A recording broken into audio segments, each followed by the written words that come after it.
ಕರ್ನಾಟಕದಲ್ಲಿ ಕನ್ನಡ ಮಕ್ಕಳ ಭವಿಷ್ಯಕ್ಕಾಗಿ ದ್ವಿಭಾಷಾ ನೀತಿ ಜಾರಿ ಮಾಡಬೇಕು ಎಂದು ಒತ್ತಾಯಿಸಿ ಕದಂಬ ಕನ್ನಡ ಸೇನೆ ವತಿಯಿಂದ ಚಾಮರಾಜನಗರದಿಂದ ಬೆಂಗಳೂರಿನವರೆಗೆ ಹಮ್ಮಿಕೊಂಡಿರುವ ಜಾಥಾಗೆ ಸೇನೆಯ ಸಂಸ್ಥಾಪಕ ಅಧ್ಯಕ್ಷ ಕದಂಬನ ಅಂಬರೀಶ್ ಚಾಲನೆ ನೀಡಿ ಮಾತನಾಡಿದರು. ಇನ್ನು ಚಾಮರಾಜನಗರದ ಚಾಮರಾಜೇಶ್ವರ ದೇವಾಲಯದ ಮುಂಭಾಗದಿಂದ ಚಾಲನೆಗೊಂಡ ಜಾಥಾವು ಭುವನೇಶ್ವರಿ ವೃತ್ತ, ಬಿ ರಾಚಯ್ಯ ಜೋಡಿ ರಸ್ತೆ ಮೂಲಕ ಜಿಲ್ಲಾಡಳಿತಕ್ಕೆ ತಲುಪಿ ಅಲ್ಲಿರುವ ಡಾ ಬಿಆರ್ ಅಂಬೇಡ್ಕರ್ ಪುತ್ಥಳಿಗೆ ಮಾಲಾರ್ಪಣೆ ಮಾಡಿದ್ರು. ನಂತರ ಕೆಲಕಾಲ ಪ್ರತಿಭಟಿಸಿ ಹೆಚ್ಚುವರಿ ಜಿಲ್ಲಾಧಿಕಾರಿ ಜವರೇಗೌಡ ಅವರ ಮೂಲಕ ಮುಖ್ಯಮಂತ್ರಿಗಳಿಗೆ ಮನವಿ ಸಲ್ಲಿಸಿದ್ರು. ನಂತರ ಜಾಥಾ ಮೈಸೂರಿನತ್ತ ಹೊರಟಿತ್ತು. ಜಾಥಾಗೆ ಚಾಲನೆ ನೀಡಿದ ಕದಂಬ ಕನ್ನಡ ಸೇನೆ ಸಂಸ್ಥಾಪಕ ಅಧ್ಯಕ್ಷ ಕದಂಬನ ಅಂಬರೀಶ್ ಮಾತನಾಡಿದ್ದು, ಕರ್ನಾಟಕದಲ್ಲಿ ಕನ್ನಡ ಮಕ್ಕಳ ಭವಿಷ್ಯಕ್ಕಾಗಿ ದ್ವಿಭಾಷಾ ನೀತಿ ಜಾರಿ ಮಾಡಬೇಕು ಎಂದು ಒತ್ತಾಯಿಸಿ ಕದಂಬ ಕನ್ನಡ ಸೇನೆ ವತಿಯಿಂದ ಚಾಮರಾಜನಗರದಿಂದ ಬೆಂಗಳೂರಿನವರೆಗೆ ಜಾಥಾ ಹಮ್ಮಿಕೊಳ್ಳಲಾಗಿದೆ. ಸರ್ಕಾರ ದ್ವಿಭಾಷಾ ನೀತಿ ಜಾರಿ ಮಾಡದಿದ್ದರೆ ರಾಜ್ಯಾದ್ಯಂತ ಉಗ್ರ ಹೋರಾಟ ಮಾಡುವುದಾಗಿ ಎಚ್ಚರಿಕೆಯನ್ನು ಸಹ ನೀಡಿದರು.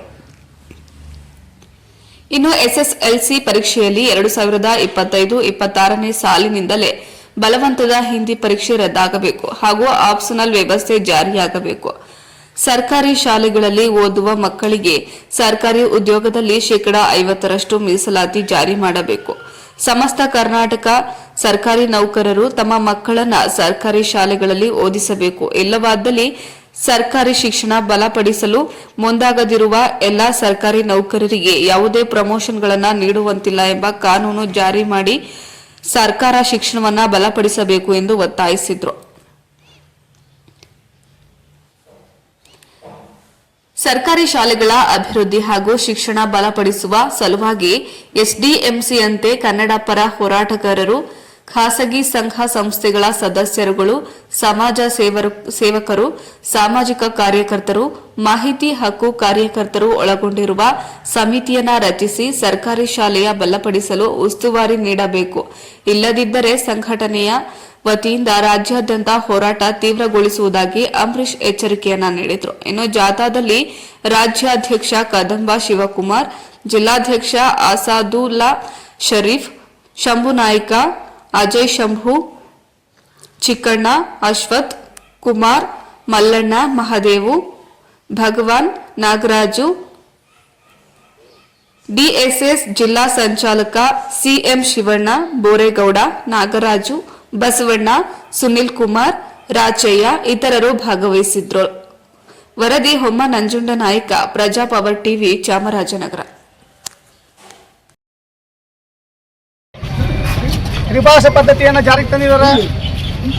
ಆದರೆ ಕೇಂದ್ರ ಸರ್ಕಾರ ನಡೆಸುವಂಥ ICIC, CBSE ಸಿಲೆಬಸ್ಗಳಲ್ಲಿ 5 ಭಾಷೆಗಳನ್ನು ಇಟ್ಟಿರುವಂಥದ್ದು.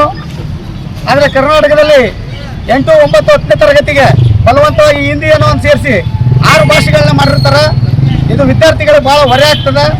ಆ ನಿಟ್ಟಿನಲ್ಲಿ ಕರ್ನಾಟಕ ಸರ್ಕಾರ ಕೂಡಲೇ ಈ ಶೈಕ್ಷಣಿಕ ವರ್ಷಕ್ಕೆ, ಪ್ರಸ್ತುತ ಶೈಕ್ಷಣಿಕ ವರ್ಷಕ್ಕೆ ಹೊಂದಿಕೊಳ್ಳುವ ಹಾಗೆ ಹಿಂದಿ ಭಾಷೆಯನ್ನು ತೆಗೆದು 5 ಭಾಷೆ ಮಾಡಿ ಹಿಂದಿಯನ್ನು ಅಭಿರುಚಿ ಭಾಷೆಯನ್ನಾಗಿ ಮಾಡಬೇಕು ಅನ್ನುವಂಥದ್ದು ನಮ್ಮ ಡಿಮ್ಯಾಂಡು.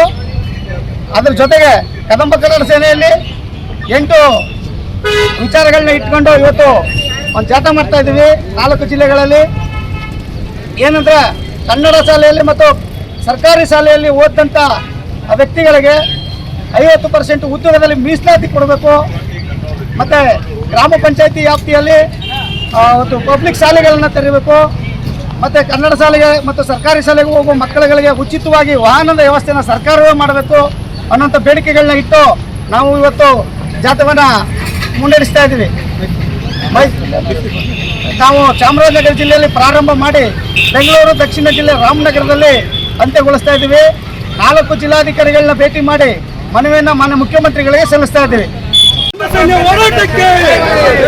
ಕದಂಬ ಸೈನ್ಯ ಹೋರಾಟಕ್ಕೆ ತಾಯಿ ಭುವನೇಶ್ವರಿಗೆ, ಕದಂಬ ಕನ್ನಡ ಸೈನ್ಯ ಹೋರಾಟಕ್ಕೆ,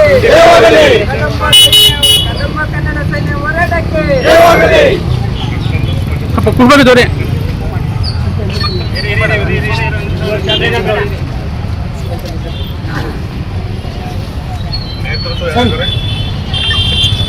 ಕದಂಬ ಕನ್ನಡ ಸೇನೆ ಹೋರಾಟಕ್ಕೆ, ಕದಂಬ ಕನ್ನಡ ಸೇನೆ ಹೋರಾಟಕ್ಕೆ.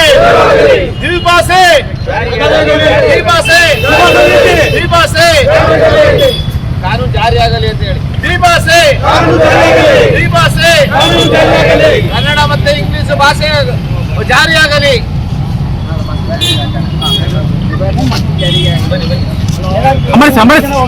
ಕದಂಬ ಕನ್ನಡ ಸೇನೆ ಹೋರಾಟಕ್ಕೆ, ಕದಂಬ ಕನ್ನಡ ಸೇನೆ ಹೋರಾಟಕ್ಕೆ, ಕದಂಬ ಕನ್ನಡ ಸೇನೆ ಹೋರಾಟ.